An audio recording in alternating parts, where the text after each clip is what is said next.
novembre 1999, spécial Place. Scandale, les places de stationnement réservées aux membres du corps diplomatique sont toujours inoccupées. Et Patrick Masbourian fait le point sur le conflit de travail des techniciens de la Place des Arts. Ceci conclut notre spécial Place. Ne manquez pas demain notre spéciale Chose, où il sera question de plein de choses. Ah ben, bonne fin du monde, mesdames et messieurs. Tout d'abord, des nouvelles de moi. 2 mots, Céline et René. 2 autres mots, veulent se. Ah, bien parti, 2 autres. Remariés à Las Vegas pour célébrer leur 5e anniversaire de mariage. Bon, je pense que ça, là, ça mérite des explications que seul un bon père de famille peut nous donner. Melissa Etheridge n'étant pas rejoignable, nous avons donc eu recours à un autre épisode de notre téléroman rétro favori. La Brèche a raison pour mettre les choses au clair. On écoute.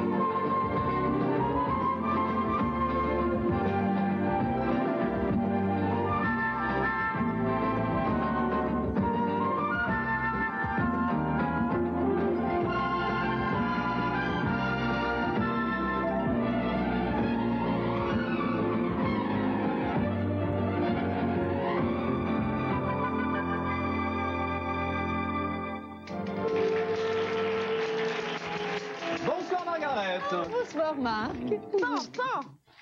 Salut, cowboy. Regarde, papa. Oui? Je viens de ligaturer le grand chef indien Kitty. Mais non, pas ligaturer, ligoter. Non, chérie, ligaturée. Je suis arrivée trop tard. Ah, brave Kitty, elle est maintenant condamnée à une vie de stérilité, de solitude. Oui. Alors, qu'est-ce que tu nous as préparé pour dîner? Je suis désolée, chérie. Je n'ai pas eu le temps de faire la cuisine. Alors ce soir, nous mangeons des TV dinner. Chérie, tu me connais mal. Tu sais bien que c'est mercredi. Et le mercredi, c'est... La poule au pot. Et alors, Margaret, comment s'est passée ta journée? Tu sais bien, chérie, que ça n'a pas d'importance. Ah, c'est vrai, j'avais oublié. Pardonne-moi, mon amour. Tu ne remarques rien de spécial? Attends, laisse-moi deviner. Ah, toi, tu as payé la dîme. C'est vrai, je n'ai pas pu me retenir, mais ce n'est pas ça. Et c'est autre chose. Oh non, je t'en prie, Margaret, je déteste les jeux de hasard. Allez, je donne ma langue au chat. Bon, très bien. Alors, Marc, moi aussi, je veux me remarier à Las Vegas, comme René et Céline. Viens ici, Margaret, je vais tout expliquer, mais d'abord, serre-moi un de tes fameux martinis. Oui, bien sûr. Voilà. Merci. Vois-tu, toute cette histoire de remariage n'est qu'une vaste manœuvre de marketing. Marketing. Oui, publicitaire, chaton, comme lorsqu'on la voit jouer au golf, ou embrasser Maurice Richard sur la bouche, ou faire des recettes avec sa mère. Tout ça fait vendre des disques et cela aide la carrière de Céline. Attends, tu veux dire qu'elle a une carrière en dehors du mariage? Toi aussi, tu pourrais t'offrir une carrière? Oh, pardon, mon chéri, pardon. Tu veux dire, comme Beverly Baxter qui vend des produits avant et Cornelia Summers qui est gérante d'un abattoir? Non, pas vraiment, puisque elles sont D-I-V-O-R-C-E-E-S. Elles sont dentistes. Non, maman. Divorcée. Bud. Bud, va vite chercher une savonnette que je te lave la langue. D'accord. Kitty, Marc, Bud, j'ai un aveu à vous faire. Assis-toi, Margaret. Ne va pas croire que je ne sois pas satisfaite de mon rôle de mère et d'épouse, mais quand j'étais teenager ou high school, comme Céline dans le vestiaire, je me suis fait prendre par un quinquagénaire gambler libanais obèse. Mais Margaret, ça arrive à tout le monde. Comment crois-tu que j'ai pu payer pour cette maison? Marc, est-ce que tu m'aimes encore? Mais c'est mon devoir. Et tu sais que je t'apprécierais encore davantage si je pouvais me régaler de ta juteuse et délicieuse. Marc, combien de fois t'ai-je dit de ne pas parler de cunnilingus devant les enfants? Mais Margaret, je ne parlais pas de cela, mais de... La poule au pot.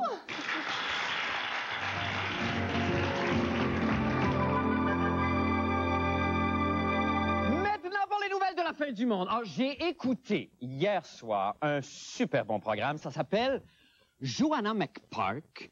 Ça, c'est comme Ali McBeal. C'est des avocats, mais là, au lieu de chercher l'amour, ils cherchent une place de parking. C'est bon! On s'y reconnaît, c'est hip, c'est tendre, mais drôle et un brin irrévérencieux. Hier soir, par exemple, Joanna McPark se battait avec un ambassadeur pour une place de stationnement réservée au corps diplomatique. Là, après, ils sont allés dans un bar chanter des chansons en anglais. Ah, je me reconnais tellement là-dedans. Là. C'est tellement moi, tout craché ça. La semaine d'avant, la chinoise, là, Ling, elle se battait avec un consul pour une place de stationnement réservée au corps diplomatique. Puis après, il y a eu un bébé qui dansait. C'est fou, hein? Ah, Marie Plourde aime beaucoup, beaucoup, beaucoup ça. Jean-René Dufort aussi, d'ailleurs tellement qu'il s'est lui-même intéressé au stationnement réservé au corps diplomatique. On écoute ce que ça donne.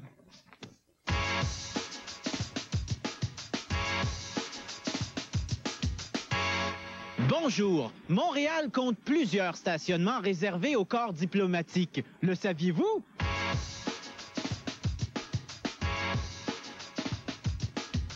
Mais combien pensez-vous qu'il y a de places de stationnement réservées au corps diplomatique à Montréal? La réponse, après ceci.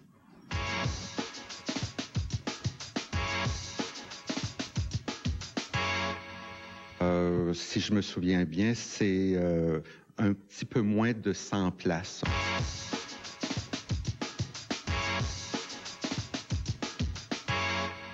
Que veulent dire les lettres CC sur cette licence? Est-ce que c'est corps consulaire, calcium en capsule ou shit un char? La réponse, après ceci.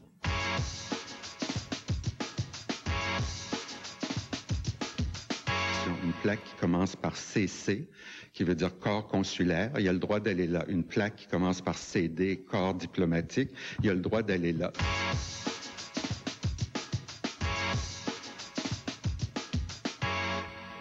Madame Mathieu d'Outremont me demande si c'est tous les diplomates de tous les pays confondus qui peuvent crisser leur bazou ici. La réponse, après ceci.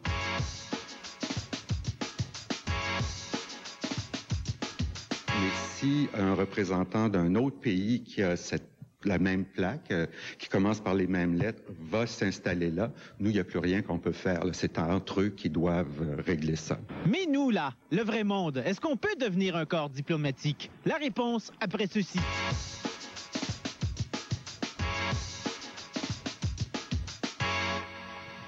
Oui, c'est possible. En fait...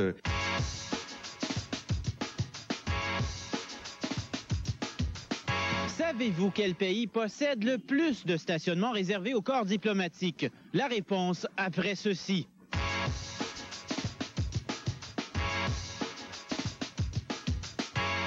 Eh bien, c'est le consulat de Russie qui en compte le plus avec 6 permis de stationnement, tout ça. Eh oui, mais je sais pas si en ont besoin, il n'y a personne. C'était un reportage de qui? La réponse après ceci.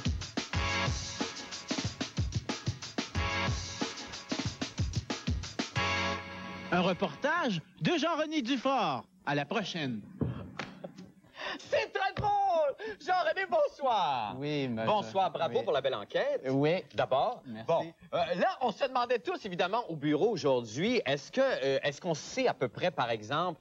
Bon, d'abord, est-ce qu'il y a lieu à faire un scandale avec cette chose-là, le nombre de places si ça dans la tente, il n'y a pas de problème, mais 100 places de stationnement pour ces gens-là, c'est pas beaucoup. Il y a même des corps consulaires qui n'ont même pas de place de stationnement. Exemple, la France, qui est dans un gros building, le 1000 de la Gauchetière, qui utilise le stationnement à l'intérieur. Mais le monsieur n'a pas eu le temps de répondre sur la musique rap. Oui, comment pouvait-on devenir soi-même un corps diplomatique? C'est ça, parce qu'il y a 2 types de diplomates. Il y a les diplomates de carrière et il y a les diplomates honoraires. Ça veut dire qu'un pays peut te choisir, toi, comme ambassadeur, comme vendeur de produits Amway, dans un autre pays. C'est-à-dire que si tu es chum avec le président du Congo ou de la Russie, tu peux devenir diplomate honoraire de la Russie. Et là, plupart des visas. Et là, tu peux avoir ta licence CC ou CD. D'accord, OK, ben c'est une bonne chose à savoir, Ouais, ça. mais c'est un peu difficile. Mais très rapidement, on ne sait pas combien d'argent on perd à la Ville de Montréal, par exemple, en nombre de parcomètres ou de 25 sous qui sont évidemment dilapidés ailleurs. Ben,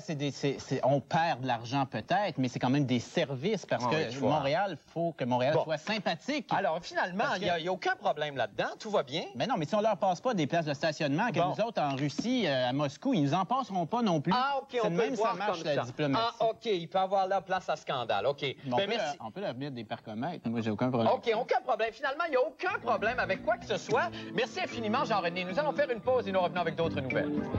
Eh ben voilà, re-bienvenue chez nous, re-bienvenue chez toi. Mais qu'est-ce que je vois là, moi? Qu'est-ce que c'est ça? Je tire dessus. Oh! C'est notre ami le bug! Ah, ah! Que de fantaisie! Salut, Bug. Comment vas-tu? Oh! Ce qu'il a de longs membres! Ça va bien, Bug. Allez, maintenant, il faut que je présente un topo. Mais tu peux rester si tu veux. Reste avec nous. Oui, copain, copain, toi, et copain là-bas. Bon, ça va très, très mal à la Place des Arts. Hein. Bon, on le sait, les techniciens sont en grève. Tu le savais, toi, Bug? Ce sont des cadres qui les remplaçaient. Et là, depuis que les administrateurs de la Place des Arts ont décidé jeudi dernier de ne plus fournir aux producteurs de spectacles le support technique, eh ben tout fout le camp, Bug! J'ai avec moi d'ailleurs un extrait de la pièce Le mari idéal présentée à la compagnie Jean Duceppe qui se produit à la Place des Arts, où l'on voit le merveilleux comédien Yves Jacques incarner le personnage principal avec tout le brio qu'on lui connaît et en plus assumer les fonctions de bruiteur. On regarde ça et je vous laisse juge. Je suis très choqué présentement, et d'ailleurs, je vais vous le prouver par l'entremise de quelques bruits et de quelques cris.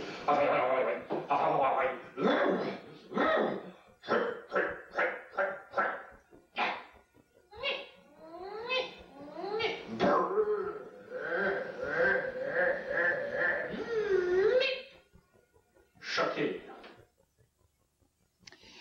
Mon opinion n'est pas faite encore. Est-ce qu'on peut revoir l'extrait? Je suis très choqué présentement, et d'ailleurs, je vais vous le prouver par l'entremise de quelques bruits et de quelques cris.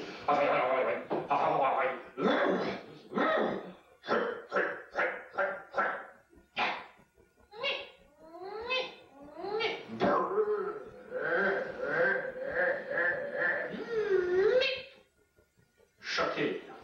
Voici. Sincèrement, là, pour la première fois de ma vie, je n'ai plus de mots. Toi, Puck? Regardons le reportage de Patrick Masbourian sur le conflit de travail à la Place des Arts, le temps que je retrouve la parole.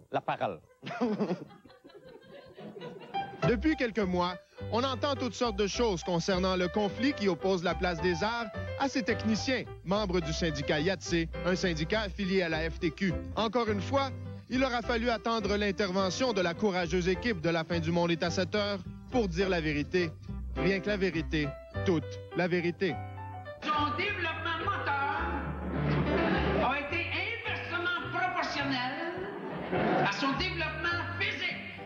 J'étais avec Yvon, je sais pas combien de fois j'étais à la Place des Arts avant, pendant, après le spectacle. Ces gens-là, en général, jouent aux cartes.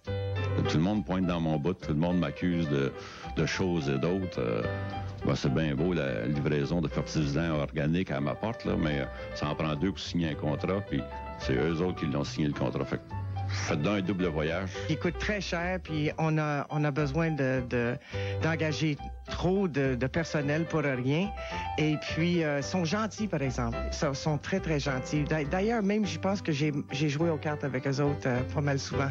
Dans le cadre d'une convention collective qui était existante et qui avait été négociée il y a longtemps et à une certaine époque où le syndicalisme, où en fait les conventions collectives pouvaient être assez généreuses, il est évident qu'il y a certaines choses qui ont été négociées qui rendaient la vie plus complexe pour les compagnies résidentes, entre autres. Ouais, excuse-moi, là, pourquoi tu me dis ça à moi? Moi, je la signe avec Place des Arts. Puis la personne avec qui tu signes un contrat, c'est à la Place des Arts. Fais tes revendications à la Place des Arts, mon chou. Il répond pas, il grogne. Il mange puis il grogne, c'est tout ce qu'il sait faire. La démonstration qui a été faite par Place des Arts est à l'effet qu'il serait possible d'économiser en utilisant d'autres techniciens. Il coûte très cher, beaucoup plus cher que tous les autres techniciens qui travaillent avec, qui sont affiliés avec d'autres syndicats. Non. Non, non. On a une convention qui spécifie des planchers d'emploi. Les deux parties se sont entendues. Il y a des conditions salariales. Il y a des avantages marginaux. Il n'y a pas ça ailleurs dans d'autres sociétés. Les vacances, c'est 8 %, c'est comme n'importe qui. Et on est de retour avec Patrick Masbourian. Patrick, bonsoir. Bonsoir, Marc. Vous avez ça, vous, 8 de vacances? Non, on n'a pas ça. Mais là, c'est ça, je me demandais, comment se fait-il qu'il y a une si grande différence? Pouvez-vous nous expliquer entre les techniciens de l'IATSE de la Place des Arts et les techniciens qui travaillent dans d'autres théâtres comme ça et qu'on avait l'impression que c'était vraiment le paradis là, pour les techniciens de la Place des Arts jusqu'à récemment? Ben écoutez, c'est une convention, non pas en or, mais en platine. Et ça, je veux dire, la Place des Arts a été complice là-dedans. Ça s'est négocié, quoi, au fil des 30-35 ans de relations. Et effectivement, plusieurs compagnies, si vous voulez, vivent avec ça aujourd'hui, avec cette problématique-là, d'avoir des conventions qui ne correspondent plus à la réalité du milieu dans lequel elles œuvrent. Okay. Donc ça c'est une chose. Ce qu'il faudrait dire rapidement, c'est que la Place des Arts, même si on se pose beaucoup la question, est-ce que son geste est légal? Le problème, c'est qu'il y a un manque d'éthique flagrant là, dans ce geste-là. Oui. Et j'ai malheureusement pas le temps de vous lire un extrait du communiqué, mais la Place des Arts se doit de s'asseoir et de négocier. Et elle ne s'en cache pas du tout qu'elle veut tout simplement se débarrasser de ce service-là parce qu'elle veut se débarrasser d'un boulet qui est cette convention très généreuse, effectivement. Bon, ben... Et ça, c'est de la mauvaise foi d'une certaine façon. On pourrait en juger ainsi. Façon, elle doit s'asseoir et discuter avec les membres de IATSE, malgré les reproches qu'on peut leur faire. Yes. Merci beaucoup, Patrick. Oui, c'est ça, on va se laisser là-dessus. Merci, Patrick. Nous allons faire une petite pause et nous revenons avec les sports. Restez avec nous. Nous maintenant dans le merveilleux monde du sport avec Paul Oud. Paul, bonsoir. Bonsoir, Paul. Vous me voyez un peu énervé, hein? Je vous vois très tendu, Paul, mais dans le bon sens. Parce que demain, c'est notre plus important rassemblement populaire de l'histoire de la fin du monde. Je sais bien. On se réunit au Stade des Alouettes, au stade de Percival Molson. J'attends entre 8 000 et 10 000 téléspectateurs et téléspectatrices. On a basculé de l'autre côté du cerveau, Paul. Et je crois qu'on peut le faire. La maladie est remontée. Les Alouettes ont besoin de nous pour battre les Tiger Cats de Hamilton et passer à la Coupe Grey dimanche. Bravo. Donc, 17h45, stade Percival Molson, je vous attends demain. Nous aurons une chorégraphie spéciale, d'ailleurs, que je vais moi-même animer en tant que meneur de claque. Ah, c'est magnifique. J'ai très hâte de voir ça. Parlons maintenant de ce merveilleux travail qu'on vous a demandé de faire, enfin que la presse canadienne vous a demandé de faire. Vous participez en tant, évidemment, que directeur du service des sports ici à la fin du monde. Tout à fait, vous avez raison. On avait à voter pour l'équipe de tout le sport confondu, l'équipe du siècle au Canada. D'accord. Et c'est l'équipe Canada de la série du siècle de 1972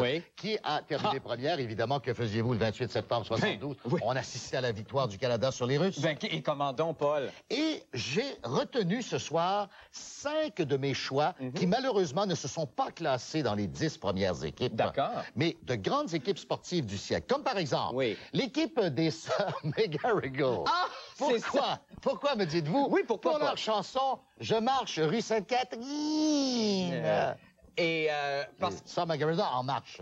Ah, OK, c'est pour ça. Enchaîné par l'équipe du Tonnerre de Jean Lesage en 1960, qui nous a apporté quoi? La Révolution tranquille, avec une équipe qui contenait entre autres René Lévesque. Beaucoup de patineurs dans cette équipe, semble-t-il.